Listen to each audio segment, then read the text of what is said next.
Morning everyone, my self Shipra. आज के lecture video में हम देखेंगे पीएचपी सिंटैक्स। प्रीवियस 2 वीडियोस में अपन ने डिस्कस किया कि पीएचपी क्या है, पीएचपी का इंट्रो ले लिया और पीएचपी के लिए जो बेसिक इन्वायरमेंट सेटअप होता है वो सारा हम कर चुके हैं। आज की वीडियो में हम पीएचपी के सिंटैक्स के बारे में डिस्कस करेंगे। जो बेसिक टोकन्स होते हैं, जो छोटे छोटे एलिमेंट्स होते हैं जिससे मिलकर पूरी प्रोग्रामिंग या पूरा स्टेटमेंट बनता है, उसके बारे में डिस्कस करेंगे। सबसे पहले पीएचपी सिंटैक्स। जब भी हम वेब पेज की बात करते हैं तो वेब पेज में 80% आपको जो चीज़ मिलेगी वो स्टैटिक होती है, जो कि पेज का लेआउट डिसाइड करती है। और उसमें डायनेमिक पार्ट होता है वो चीज़ जो डेटाबेस से आ रही है या प्रोसेस होकर आ रही है। तो जब भी हम डायनेमिक वेब पेज की बात करते हैं तो सिर्फ जो उतना 20% या 30% पार्ट है जो डायनेमिकली आ रहा है, सिर्फ वही हम पीएचपी में लिखते हैं। बाकी सारा कोड एचटीएमएल में होता है। तो पीएचपी के वेब पेज में अगर आप ध्यान से देखेंगे तो आपको लगभग उसमें 70% एचटीएमएल मिलेगा। जो भी डायनेमिक कंटेंट है, जो भी उसमें प्रोसेस होकर आ रहा है, सिर्फ वही पीएचपी में होता है। तो जब भी आपको पूरे पेज के अंदर जब भी आपको पीएचपी कोड लिखना होता है तो हमें पीएचपी ब्लॉक्स, कोड ब्लॉक्स को ओपन और क्लोज करना पड़ता है। जैसे एचटीएमएल के टैग्स ओपन और क्लोज होते हैं, ऐसे ही पीएचपी कोड ब्लॉक भी ओपन और क्लोज होता है। पीएचपी कोड ब्लॉक को ओपन करने के लिए हम <? PHP लिखते हैं, और जब भी हमारा पीएचपी का कोड ख़त्म हो जाएगा तब हम $? और ग्रेटर से उसे क्लोज कर देंगे। तो पेज पीएचपी का ही होगा, लेकिन उसमें ओपनली एचटीएमएल लिखी जाएगी, और जब भी पीएचपी लिखना है तो हमें इस तरह के कोड ब्लॉक्स यूज़ करने पड़ेंगे। इसी के अंदर के कोड को सर्वर प्रोसेस करेगा, बाकी कोड को server as it is HTML में होगा तो उसे एज इट इज़ ब्राउज़र के पास रिटर्न कर देगा। नेक्स्ट है पीएचपी सिंटैक्स ओवरव्यू में हम डिस्कस करेंगे वेरिएबल्स। वेरिएबल सबसे इंपॉर्टेंट चीज़ होती है और सबसे बेसिक एलिमेंट भी होता है प्रोग्रामिंग का। जब भी हम किसी भी तरह के कैलकुलेशन कर रहे हैं या किसी भी तरह की प्रोसेसिंग कर रहे हैं तो हमें डेटा की ज़रूरत होती है, और रन टाइम पे डेटा को सेव करने के लिए हमको मेमोरी की ज़रूरत पड़ती है। तो रन टाइम पे डेटा को सेव करने के लिए जो मेमोरी रिक्वायर्ड होती है उसको हम आइडेंटिफाई करते हैं जिस नाम से, या उसको एक्सेस करने के लिए जो तरीका यूज़ करते हैं वो वेरिएबल कहलाता है। वेरिएबल नाम होते हैं उस मेमोरी लोकेशन के, और ये नाम हम अपनी मर्ज़ी से देते हैं। कुछ बेसिक रूल्स हैं जिनको फॉलो करके हम ये नाम्स देते हैं। सबसे पहला रूल है all variable names are case sensitive. Variable के नाम केस सेंसिटिव है। पीएचपी कई चीज़ों में केस सेंसिटिव नहीं है, लेकिन वेरिएबल के नेम के करस्पॉन्डिंग ये केस सेंसिटिव है। PHP is white case insensitive. PHP white case को सपोर्ट नहीं करती है। आप कितने भी वाइट स्पेसेस दे दो वो उसमें कोई फ़र्क नहीं पड़ेगा, इनसेंसिटिव है। नेक्स्ट है statements are expressions terminated by semicolon. जितने भी स्टेटमेंट्स हैं सबको सेमीकोलन से टर्मिनेट करना पड़ता है। आप पूरा कोड एक ही लाइन में लिख सकते हो, बस हर लाइन को सेमीकोलन से सेपरेट करना पड़ता है। लेकिन फिर भी कोड को अच्छा दिखाने के लिए, प्रॉपरली मैनेज करने के लिए कभी भी हम सारा कोड एक लाइन में नहीं लिखते हैं। नेक्स्ट है एक्सप्रेशन और कॉम्बिनेशन ऑफ टोकन्स। टोकन्स बहुत छोटे छोटे एलिमेंट होते हैं। टोकन्स छोटे छोटे एलिमेंट्स होते हैं, इनको आप बोल सकते हो बहुत छोटी छोटी चीज़ें, जैसे आइडेंटिफायर हो गया, कीवर्ड्स हो गया, वेरिएबल्स हो गया, ऑपरेटर्स हो गया, सेपरेटर्स हो गए, ये सब टोकन्स कहलाते हैं। छोटे छोटे एलिमेंट जिससे कोई भी स्टेटमेंट बनता है, तो ये सारी चीज़ें क्या कहलाती हैं? टोकन्स। और कोई भी एक्सप्रेशन इन टोकन्स का कॉम्बिनेशन होता है। फॉर एग्जांपल मैंने लिखा C = A+B, तो इसमें कितने टोकन्स हैं? सबसे पहले C, A, B तीनों क्या हैं? आइडेंटिफायर हैं, कोई वेरिएबल्स हैं।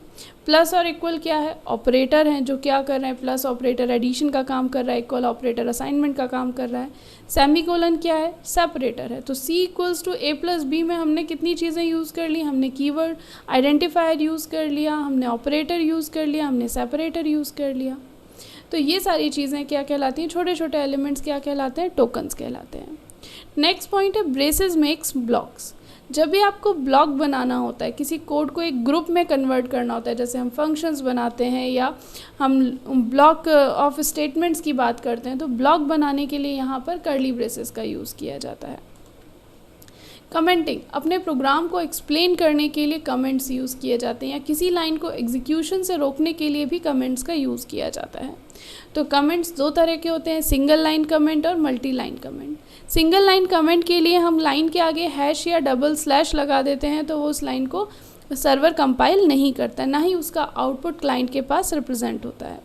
ऐसे ही मल्टी लाइन कमेंट बनाने के लिए हम लाइन, जब भी हमको कमेंट शुरू करना होता है तो स्लैश स्टार लगाते हैं और कमेंट ख़त्म करते वक्त स्टार स्लैश लगाते हैं। तो ये सिंगल लाइन और मल्टी लाइन कमेंट है। जब आप एज अ प्रोफेशनल प्रोग्रामिंग करते हैं तो कमेंट्स का बहुत इंपॉर्टेंस होता है, क्योंकि किसी भी कोड पर ऐसा नहीं होता है कि एक ही डेवलपर या एक ही प्रोग्रामर काम करेगा। इसमें लोग बदलते रहते हैं, डेवलपर्स और प्रोग्रामर्स बदलते रहते हैं। तो एक प्रोग्रामर के कोड को दूसरे प्रोग्रामर को समझने के लिए इन्हीं कमेंट्स का सहारा लेना पड़ता है, इसलिए कमेंट्स बहुत इंपॉर्टेंट होते हैं।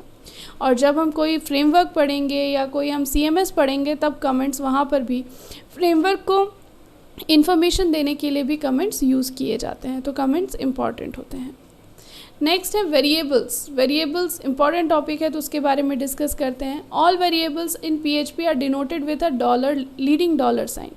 PHP में अगर किसी चीज़ को आइडेंटिफाई करना है कि ये वेरिएबल है या नहीं, तो हमेशा देख लीजिए अगर उसका फर्स्ट कैरेक्टर डॉलर है दैट मीन्स वो वेरिएबल है। ये कंपलसरी रूल है PHP में कि हर वेरिएबल का नाम डॉलर से ही शुरू होगा।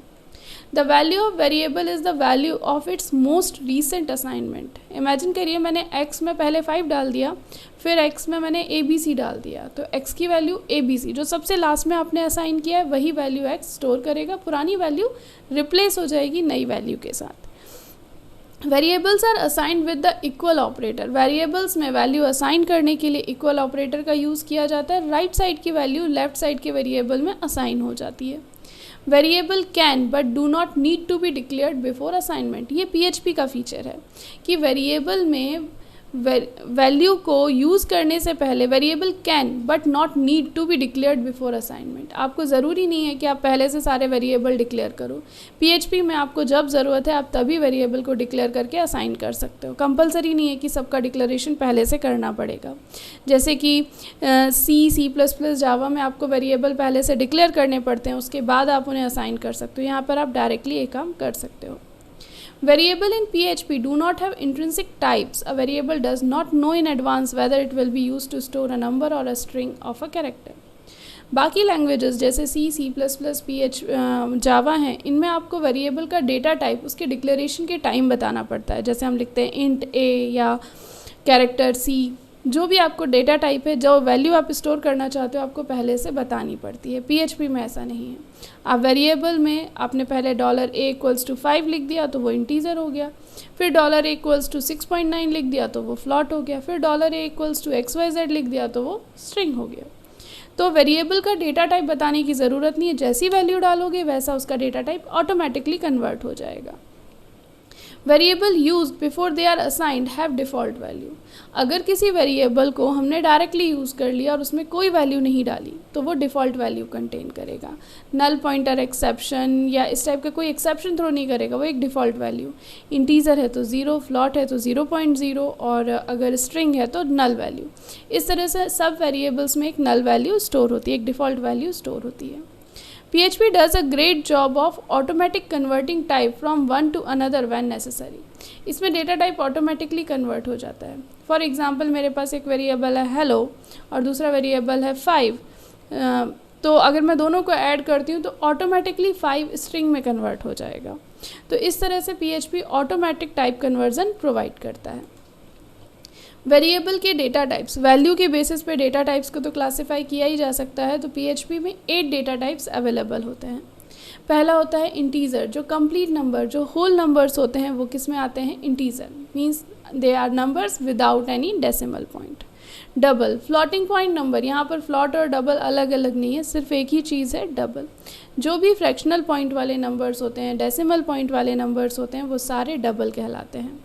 बूलियन वैल्यू, ट्रू और फॉल्स, जो ट्रू और फॉल्स को रिप्रेजेंट करती हैं। नल वैल्यू, नल एक स्पेशल डेटा टाइप है, अगर हम इसका टाइप देखें तो ये ऑब्जेक्ट आता है, बेसिकली ये नल वैल्यू को रिप्रेजेंट करता है। स्ट्रिंग, स्ट्रिंग कैरेक्टर्स के सीक्वेंस को सपोर्ट करता है। आप सिंगल कोट में भी स्ट्रिंग को डिफ़ाइन कर सकते हो, डबल कोट में भी स्ट्रिंग को डिफ़ाइन कर सकते हो।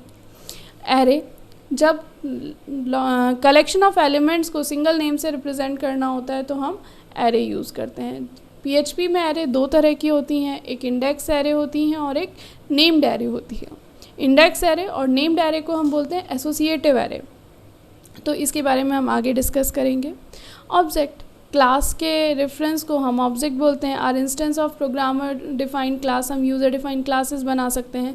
PHP ऊप्स को सपोर्ट करती है, तो जैसे बाकी ऊप्स लैंग्वेजेस में क्लासेस बनती हैं, ऑब्जेक्ट्स बनते हैं, वैसे ही आप यहाँ पर भी बना सकते हैं। एक और रिसोर्स डेटा टाइप होता है। Resource data type external reference, कोई भी एक्सटर्नल एंटिटी है उसको अगर रेफरेंस करना हो तो हम रिसोर्स डेटा टाइप का यूज़ करते हैं। सपोज़ मुझे डेटाबेस कनेक्शन को रेफरेंस देना है या किसी फाइल को रेफरेंस देना है जहाँ से मैं डेटा रीड कर रही हूँ या राइट कर रही हूँ, तो ऐसे टाइम पे रिसोर्स डेटा टाइप का यूज़ किया जाता है। ये अभी हमने इस बारे में पढ़ा है कि एक्चुअल में प्रोग्रामिंग होती कैसे। अभी हमने एक भी प्रोग्राम नहीं बनाया है। नेक्स्ट जो लेक्चर वीडियो होगा उसमें हम प्रोग्रामिंग पे फोकस करेंगे। इन्हीं चीज़ों को यूज़ करके हम छोटे छोटे प्रोग्राम्स बनाएंगे। Thank you.